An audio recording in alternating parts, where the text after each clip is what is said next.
வணக்கம். நான் உங்கள்கிட்ட ஷேர் பண்ணுற கண்டென்ட் என்னென்னு பார்த்தீங்கன்னா, மனம் வந்து பல்வேறு எண்ணங்களை உருவாக்கிட்டே இருக்குது அதோட சுழற்சி மூலமாக. அப்புறம் அது பதிவுகளாக உருவாகும். எப்படி நம்ம சிஸ்டமில் பைனரி 0 ஃபார்ம் 01 சொல்கிறோம்ல, அதே மாதிரி பைனரி ஃபார்ம் இருக்கு இல்லையா? அதே மாதிரி நம்மக்கிட்ட ஆழ்மனம் வெளிமனம்னு ஒன்று இருக்குது.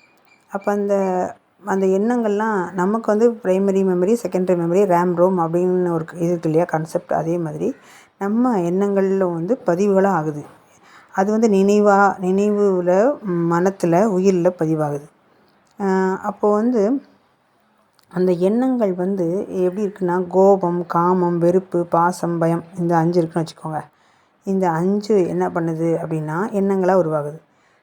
இது நினைவுலேயும், மனத்துலேயும், உயிர்லேயும் பதிவாகுது. எப்படின்னு கேட்டிங்கன்னா, இந்த பயமும் இந்த பாசமும் எங்கே போய் தென் வெறுப்பு, இந்த 3மே நினைவில் போய் உருவாகும், பதிவாகும். அந்த பதிவாகும்போது என்னன்னு கேட்டிங்கன்னா, இந்த நினைவு நமக்கு அடிக்கடி ஞாபகம் இருக்கிறதில்ல. பார்த்திங்களா, நம்ம போன மண்டே என்ன சாப்பிட்டோம் மார்னிங் அப்படின்னு கேட்டால் நமக்கு ஞாபகம் இருக்காது. இதே இது உங்கள் ஏதாவது இது நினைவில் பதிஞ்சிருக்கு, அதனால் மறந்து போயிடுது. அதே மாதிரி பயமும் பாசமும் கூட மறந்து போயிடும். ஒரு நாள் பாசமாக இருப்பாங்க, அப்புறம் திடீர்னு பார்த்தா வெறுப்பாக இருப்பாங்க. சரியா? ஒரு நாள் பயமாக இருப்பாங்க, அந்த பயம் போயிருக்கும். சரியா? இந்த மாதிரி வெறுப்பு இருக்குல்ல, திடீர்னு பார்த்தா ஒரு சண்டையில் சேர்ந்துக்குவாங்க. இந்த 3மே எதில் பதிவாகும்னா நினைவில். அதனால் அது மறந்துடக்கூடியது.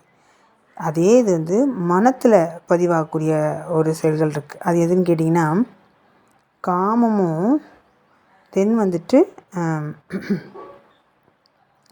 காமம் உங்கள் மனத்துலேயும் பதிவாகும், உயிர்லேயும் பதிவாகும் காமம். அதனால தான் காமங்கிறது ஒரு உயிர் ஜனிக்கிறதுல காரணமாக இருக்குது. அதே மாதிரி கோபம் எங்கே பற்றியுமா உருவாகும்? உயிரில் மட்டும்தான் இருக்கும். அதனால தான் கோபங்கிறது அவ்வளோ பெரிய விஷயமாக நம்ம சொல்கிறோம். அது உயிரில் மட்டும்தான் கோபம் இதாகும். ஒரு மனிதனுக்கு கோபம் உருவாகிறதுக்கு இவ்வளோ பெரிய காரணம் ஆகிறது இதுதான். சரிங்களா?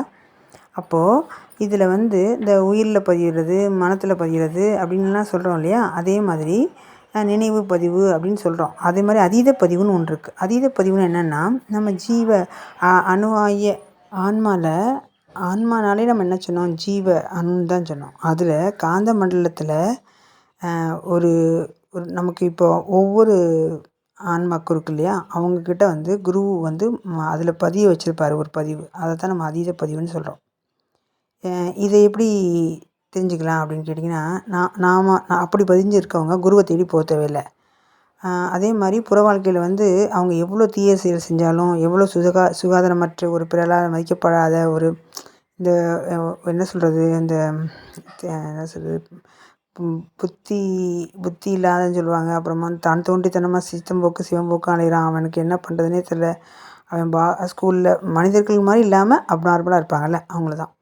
இந்த மாதிரி ஒருத்தங்க இருப்பாங்கள்ல, இவங்க மனசில் அந்த அந்த அந்த குருவானவர் அவங்களோட காந்த மண்டலத்தில் ஜீவ அணுவில் என்ன பண்ணியிருப்பார்னா, அவரோட பதிவை பதிச்சு வச்சுருப்பார். ஃபார் எக்ஸாம்பிள் மகாதர் பாபாஜி எடுத்துக்கோங்களேன். அவர் அவரோட சீடரான லஹரி மகாசேருக்கு ஒரு பர்டிகுலர் டைமில் இங்கே தடுத்தாட் கொண்டு செஞ்சார் இல்லையா? அதே மாதிரி தான். ஆனால் அவங்க நார்மல் வாழ்க்கை வாழ்ந்துட்டுருப்பாங்க, கல்யாணம் ஆகி குழந்தை எடுத்து இந்த மாதிரி நார்மல் வாழ்க்கை வாழ்ந்துட்டுருப்பாங்க. சேம் டைமில் இப்போ நம்ம சொன்ன மாதிரி என்னென்னா, இந்த இந்த திருடனாக இருக்கலாம். வால்மீகி எப்படி திருடனாக இருந்தார், திடீர்னு எப்படி ஆட்கொண்டாங்க, அது மாதிரி. அதே மாதிரி ஒரு என்ன சொல்கிறது, நார்மலாக இல்லாமல் நார்மலாக இருக்குது. இந்த குளிக்கவே மாட்டாங்க பார்த்தீங்களா, சித்தர்கள்லாம் ரோட்டோரமாக இருக்கவங்க. அவங்க யாருமே மதிக்க மாட்டாங்க, அவங்களுக்கு வீடுன்னு இருக்காது, எதுவுமே இருக்காது. ஆனால் அவங்கள திடீர்னு பார்த்தா இந்த குரு ஆட்கொண்டு அந்த அறிவாளி மேதைன்னு சொல்கிற மாதிரி அவங்களுக்கு ஈக்குவலாக இவங்க வேலை செய்வாங்க. அது எப்படின்னா, அந்த குருவோட கட்டளை அந்த நிமிஷம் அந்த காந்த மண்டலத்தில் பதிஞ்சிருக்கிறதுனால, அது எப்போ வேலை செய்யுமோ அந்த டைமில் வேலை செஞ்சோடனே துல்லியமாக இவங்க வேலை செய்வாங்க, அவங்க கடமை உணர்வில். ஃபார் எக்ஸாம்பிள் எனக்கு இந்த மகாதார் பாபாஜி டேரெக்டாக பேசி ஒரு பதிவெல்லாம் கொடுத்து இந்த புக்கெல்லாம் எழுதினாருன்னு சொன்னீங்க இல்லையா? இந்த விஷயங்கள்லாம் அவர் சொல்லி தான் எனக்கு தெரியும். அப்போ அவர் தான் இந்த புக்கை எழுதினார், மகாவதர் பாபாஜி டேரெக்டாக சொன்னதுனால. அப்போது அந்த மாதிரி விஷயம் எப்படின்னா, தடுத்தாட்கொண்டு அவங்களுக்குள்ளே செஞ்சு செயல்படுவாங்க. அப்போது நான் 2010 இந்த இந்த மகோதர் பாபாஜி வந்து டைரெக்டாக பேசினார்ல ஒருத்தர், அவர் கூட நான் வந்து ட்ராவல் பண்ணுறக்கூடிய ஒரு சுச்சுவேஷன் அமைஞ்சிச்சு. அப்போ வந்து அவர் கூட நான் நிறைய விஷயங்கள் எனக்கு ஷேர் பண்ணார். அப்போ வந்து இந்த மாதிரி எப்படி நீங்கள் பேசுனீங்க, எப்படி வந்து அவரை பார்த்தீங்க, எப்படி நீங்கள் இந்த மாதிரி செஞ்சீங்கன்னு நான் கேட்கும்போது அவர் என்கிட்ட ஷேர் பண்ண விஷயங்கள் அதெல்லாம் வச்சு பார்க்கும்போது இந்த இந்த மாதிரி தான் இருக்குது அப்படிங்கிறதுக்கு நான் ஒரு எக்ஸாம்பிளாக அதை சொல்கிறேன். சரியா? அப்போ இப்போல்லாம் பார்த்திங்கன்னா இந்த புகழுக்காண்டி, பணத்துக்காண்டி, தன் மீது பிறருக்கு இனம் புரியாத பக்தியும் மரியாதையும் ஏற்படணும் அப்படின்னு நினச்சி என்ன பண்ணுறாங்கன்னா, அதோட அது மட்டும் இல்லாமல் இறந்த பின்னாடியும் தன்னை இறைவனாக பிறர் வழிபடணும் அப்படின்னு எண்ணத்துலேயும் பலவித போதனை செய்கிறாங்க. அவங்க வந்து எந்தவித அனுபவம் அடையாமலே பிறருக்கு சொல்கிறாங்க. அதான் இங்கே விஷயம். அது மாதிரி பக்தியில் சரி கிரியெல்லாம் இருக்குல்ல, இதிலெல்லாம் வந்து ஆட்படுத்துகிறாங்க. அந்த கோயிலெல்லாம் அவ்வளோ வரப்பணி செய்கிறாங்களே அது மாதிரி. ஆனால் அதை பார்த்து நம்ம வந்து என்ன செய்யக்கூடாது, கோவப்படக்கூடாது, வருத்தப்படக்கூடாது.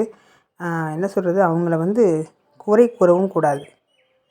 என்னைக்கா ஒன்றா அவங்களும் உண்மையை உணர்ந்துக்குவாங்க. அது மாதிரி தான் நம்மளும் அந்த நிலையிலேருந்து ஒன்றா வந்திருப்போம். அதனால் நம்ம அதுலேருந்து விலகி அமைதியாக இருந்து தான் போகணும். இந்த டைமில் நம்ம மேலே யாராவது அளவுக்கு அதிகமாக பழி சொன்னாலோ, ஏளனமாக பேசினாலோ, கேவலப்படுத்தினாலோ நம்ம அதெல்லாம் நினைவில் கூட கொண்டுக்காமல் நம்ம என்ன பண்ணணும், போயிட்டே இருக்கணும்.